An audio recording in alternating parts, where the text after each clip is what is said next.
2024년 갑진년 설 명절을 맞아 뉴욕과 뉴저지 일원에서 풍성한 행사들이 열렸습니다. 제22대 한국 국회의원 선거 재외선거의 등록 마감일이 하루 앞으로 다가왔습니다. 어제 한 남성이 타임스퀘어의 상점에서 관광객에게 총을 쏘는 사건이 발생했습니다. 뉴욕시 소방국은 극도로 위험한 불법 리튬이온 배터리 상점을 퀸즈에서 적발했습니다. 아름다운 제품에서부터 아름다운 사회를 만들기까지 키스는 뉴욕에서 시작하여 현재는 전 세계 12,000명의 직원들과 함께 끊임없이 도전하는 기업입니다. 사람을 생각하고 존중하는 기업. 키스는 한인들이 사회의 주인공이 될 수 있도록 든든한 버팀목이 되겠습니다. 글로벌 뷰티 기업 키스. 시청자 여러분 안녕하십니까? 2월 9일 금요일 TKC 뉴스데스크 첫 소식입니다. 2024년 갑진년 설 명절을 맞아 뉴욕과 뉴저지 일원에서 풍성한 행사들이 열렸습니다. 뉴욕 한인회는 9일 한국의 설 문화를 소개하는 뉴욕 한인회 설 전통 체험 행사를 성황리에 개최했습니다. 이날 행사에서는 한복 입어보기 체험과 세배 배우기, 색종이로 복주머니 접기 등 한국의 설 명절을 직접 체험하는 시간을 가졌습니다. 또 뉴저지에서는 뉴저지 한인회, 뉴저지 한인 상록회, AWCA, 민권센터 등이 힘을 모아 뉴저지 주민들과 설날 떡국 나눔 행사를 열었습니다. 또 오는 24일에는 퀸즈 한인회가 설을 맞아 정월대 보름 지신 밟기 행사를 개최합니다.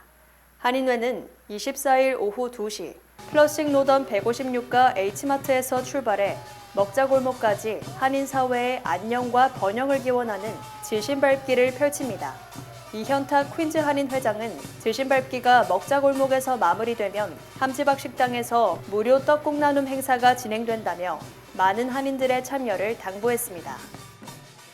제22대 한국 국회의원 선거 재외선거의 등록 마감일이 하루 앞으로 다가왔습니다. 주 뉴욕 총영사관 재외선거관실은 선거인 신고 신청을 해야 재외선거에 참여할 수 있다며 마감일인 10일까지 반드시 등록할 것을 당부했습니다.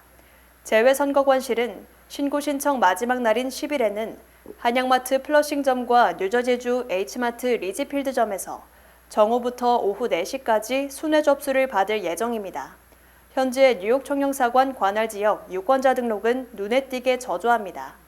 8일 기준 등록 유권자는 국외부재자 2,629명, 재외선거인 199명, 영구명부등재자 1,825명으로 총 4,653명입니다.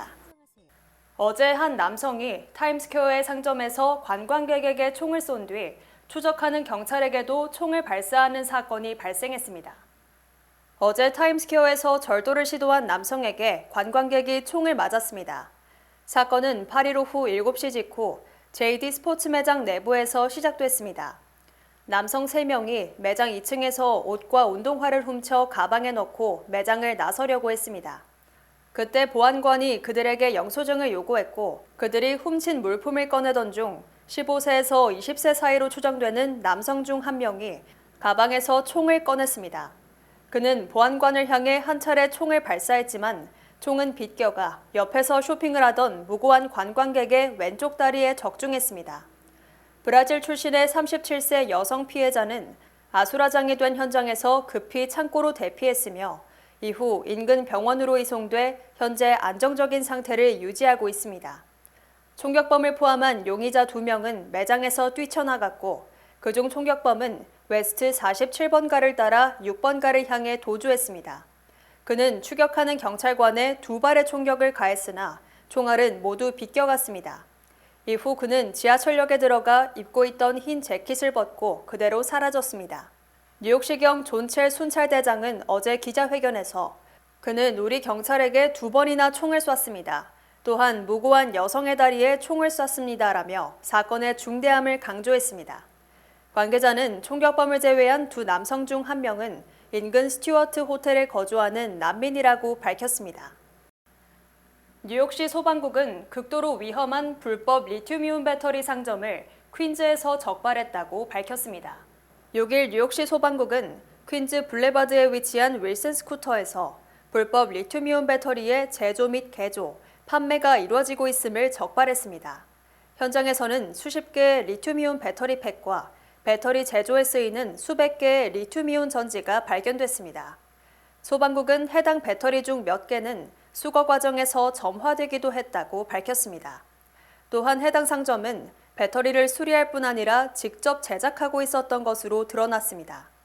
뉴욕시 소방국의 로라 카바나 소방국장은 이렇게 불법적으로 만들어지고 개조되는 인증되지 않은 배터리는 극도로 위험하다고 말했습니다. 그녀는 불법 배터리는 수많은 생명을 앗아갔고 더 많은 인명피해를 낳을 것이라며 이렇게 음지에서 운영되는 불법 상점들이 있어선 안 된다고 말했습니다. 한편 어제 아침 브루클린 선셋파크의 2층짜리 아파트에서 리튬이온 배터리로 인한 화재가 발생했습니다. 작년 한 해 동안 리튬이온 배터리는 268건의 화재를 일으켰으며 150명이 부상당하고 18명이 사망했습니다. 바이든 대통령이 부통령 퇴임 뒤 고의로 기밀 문서를 유출, 보관해왔지만 기소 대상은 아니라는 특검의 결론이 내려졌으나 기억력이 한계에 도달한 노인으로 묘사됨으로써 대선 후보로서는 치명타를 입었습니다.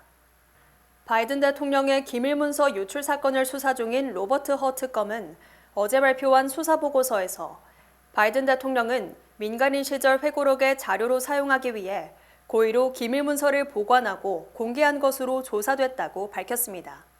허 특검은 그러나 결론의 증거는 합리적 의심 이상이지만 바이든 대통령이 유죄라는 것을 입증하지는 않는다며 바이든 대통령에 대한 형사고발은 타당하지 않다는 결론에 도달했다며 불기소 결정을 내렸습니다.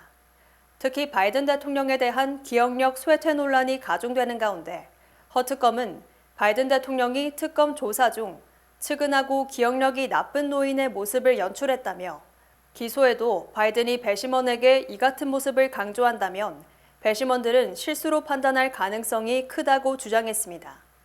특검은 바이든 대통령이 자신이 언제 대통령으로 재직했는지 기억하지 못했고 장남 보가 몇 년에 죽었는지조차 떠올리지 못했다고 밝혀 바이든 대통령의 기억력에 문제가 있음을 공식화했고 이는 사실상 대통령 후보로서 부적절하다는 낙인으로 작용할 것이 확실시됩니다.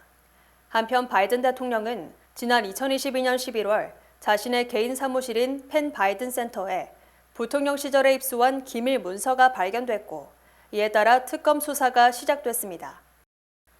바이든 대통령은 특검 발표 직후 불기소 결정을 기쁘게 생각한다며 환영했지만 뒤늦게 기억력 나쁜 노인으로 평가된 것을 확인한 뒤 한밤중 특별 성명까지 발표하며 강력하게 반발했습니다. 바이든 대통령은 어제 오후 특검이 내가 내린 결론과 동일하게 불기소 결정을 내린 것을 기쁘게 생각한다고 환영의 뜻을 밝혔고 민주당의 하원 코커스 컨퍼런스에서도 특검은 나를 기소하지 않았고 트럼프는 기소했다며 이 문제는 끝난 것이라고 기뻐했습니다. 하지만 특검 보고서에 부통령 재직 시기나 장남보의 사망 시기도 기억하지 못하는 기억력 나쁜 노인으로 묘사된 사실을 뒤늦게 파악하고 분위기가 180도 돌변, 한밤 기자회견을 자청 특검에 대한 불만을 토로하고 강력하게 반발했습니다. 바이든 대통령은 오후 7시쯤 갑작스레 언론사에 오후 7시 45분 기자회견을 하겠다고 긴급 통보를 했습니다. 이후 오후 8시 격양된 목소리로 로버트 허 특검 조사 결과는 명백히 잘못됐다며 나는 법을 위반한 적이 없다며 특검을 강력하게 비난했습니다. 바이든 대통령은 내 기억력은 나쁘지 않다며 내 기억력은 좋다. 나는 대통령직을 수행하기에 최적인 인물이라고 자평했습니다. 하지만 특검을 비판하는 기자회견에서마저 압델 파타 엘시시 이집트 대통령을 멕시코의 대통령으로 혼동하는 실수를 저질렀고 이에 대해 일부 비판 세력은 기억력 논란에 대해 더 말할 것도 없고 그저 안쓰러울 뿐이라며 동정심까지 표했습니다. 또 백악관 법률고문은 특검이 사용한 기억력 나쁜 노인 등 일부 문구를 보고서에서 정식 삭제해달라고 요청하기도 했습니다. 이처럼 특검이 공식 문서에서 바이든 대통령을 기억력 나쁜 노인으로 평가함으로써 차기 대선 후보로서 적절한지보다도 이제는 남은 임기를 제대로 수행할 수 있을지에 대한 우려가 커지고 있습니다. 이에 대해 트럼프 전 대통령은 사법당국의 이중잣대와 선택적 기소가 확인됐다며 바이든의 사례는 나보다 100배는 엄중하다. 나를 기소한 잭 스미스 특검은 즉시 기소를 취하해야 한다고 주장했습니다.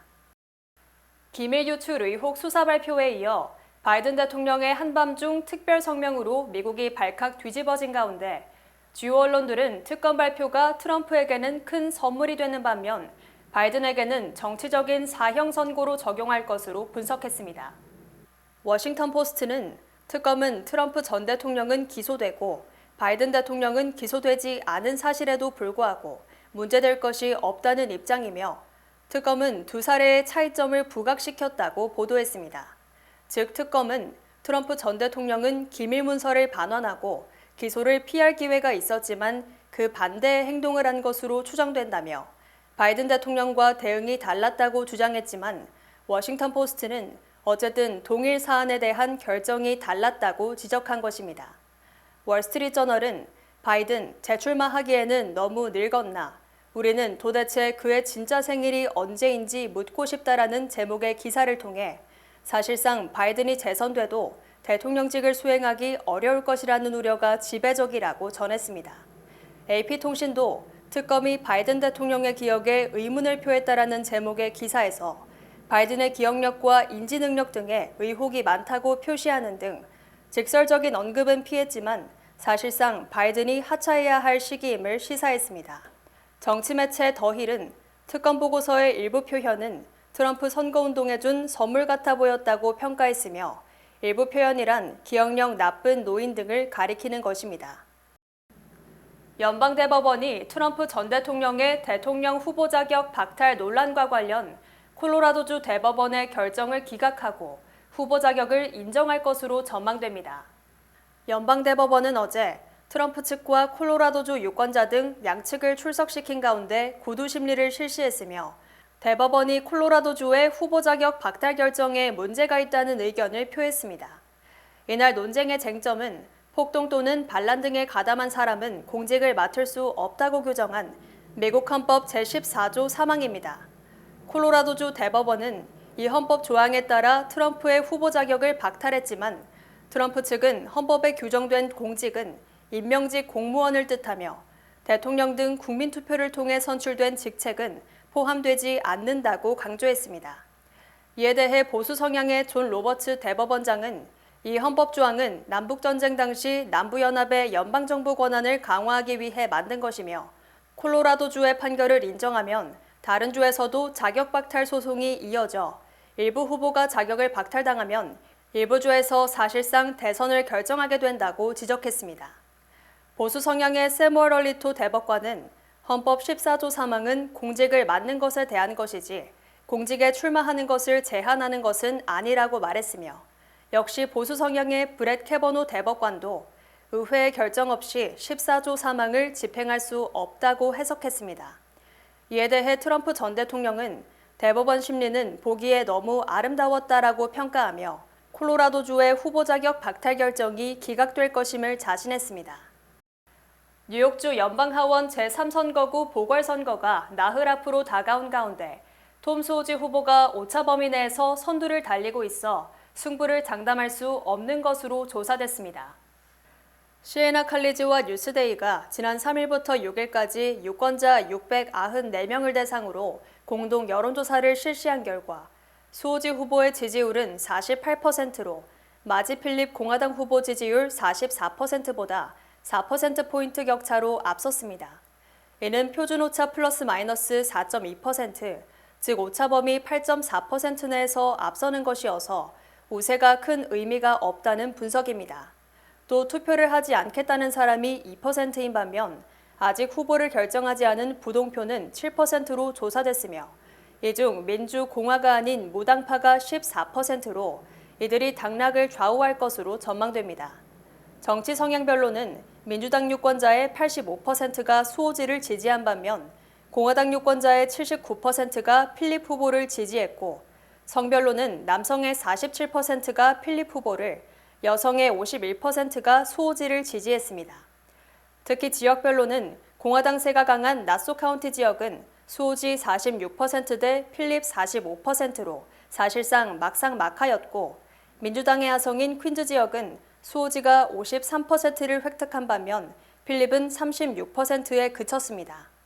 연령대별로는 모든 연령대에서 수오지 후보가 앞섰으며 49세 미만은 격차가 더 컸고 50세 이상은 격차가 1%포인트에 불과했습니다.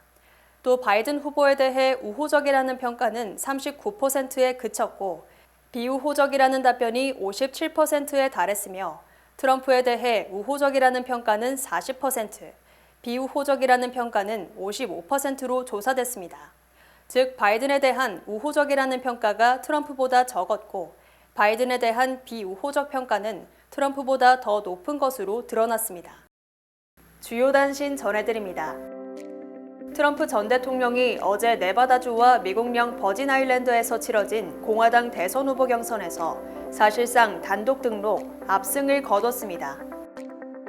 푸틴 러시아 대통령이 조만간 우크라이나와 휴전 등에 대한 합의에 도달할 것이라고 주장하고 미국의 우크라이나 무기 공급 중단 등을 협상 전제 조건으로 제시했습니다. 지난 6일 연방하원 외교위가 재미 이산가족 상봉을 위한 이산가족 등록 법안을 49대 0 만장일치로 통과시켰습니다. 지난해 뉴욕주 주립공원 방문객이 8,410만 명으로 11년 연속 증가했으며 나이아가라 폭포가 948만 명으로 가장 많았고 존스비치가 863만 명으로 두 번째로 많았습니다. 어제 아침 퀸즈 리치우드의 한 아파트 지하실에서 30대 남성 등 3명이 의식불명 상태로 발견됐으며 응급의료진 확인 결과 숨진 것으로 판명돼 경찰이 수사에 나섰습니다. 유명 가수 신디 로퍼의 24세 아들이 지난 7일 밤 맨해튼 할렘에서의 경찰의 총기 단속 중 경찰총에 맞아 다리에 부상을 입었으며 불법 무기 소지 혐의로 체포됐습니다. 일론 머스크 테슬라 최고 경영자가 애플이 야심차게 출시한 혼합 현실 헤드셋 비전 프로에 대해 비전 프로를 사용해봤더니 아직 미완성의 느낌이라며 별로 감동적이지 않다고 평가했습니다.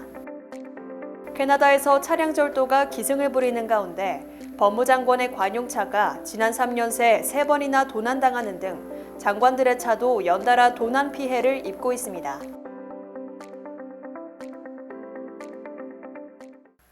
날씨 전해드립니다. 토요일인 내일은 대체로 흐리고 소나기가 내리겠습니다. 낮 최고 기온은 57도, 최저 기온은 45도입니다.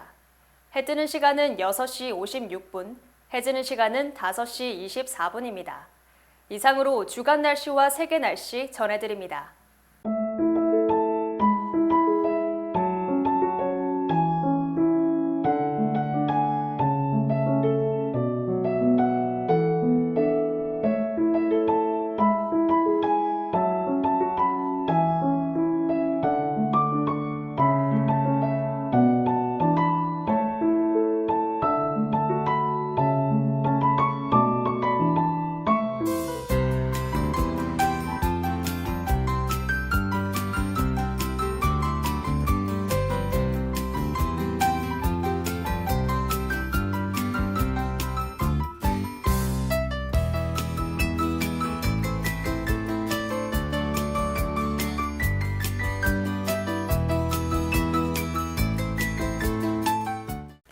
시민참여센터가 2024년 풀뿌리 인턴십 프로그램에 참여할 고등학생들을 모집합니다.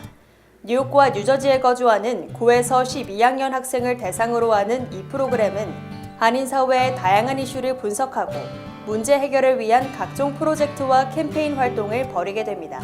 참가 학생들은 5월 31일부터 10월 25일까지 22주 동안 선출된 공무원 및 연방의회 구성원들을 만날 수 있는 기회도 제공됩니다.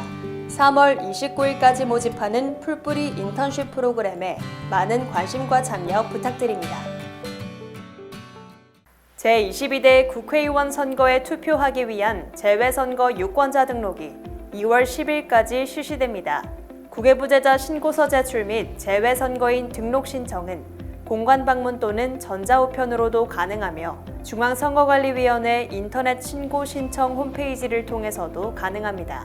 2월 10일까지 등록을 마쳐 2024년 4월 10일 실시되는 제22대 국회의원 선거에 여러분의 소중한 한 표를 행사해 주시기 바랍니다. 한국에 가신다고요? 한국에서 오셨다고요? 유니온 전당포에 오셔서 쇼핑도 하시고 경비도 벌어가세요. 롤렉스, 카르티에, 구찌, 다이아가 박힌 보증서가 있는 각종의 보석들이 기다리고 있습니다. 한번 오셔서 구경도 하시고 상담도 받고 눈으로 직접 보세요. 소자본으로 보석상을 운영하고 싶으시면 유니온 전당포를 찾으세요. 전화 718-461-8949. 43년 전통의 명품 다이아몬드 킴스 보석에서 스페셜 세일을 진행합니다. 전화 212-575-2317번 또는 855-260-4700번으로 문의주세요.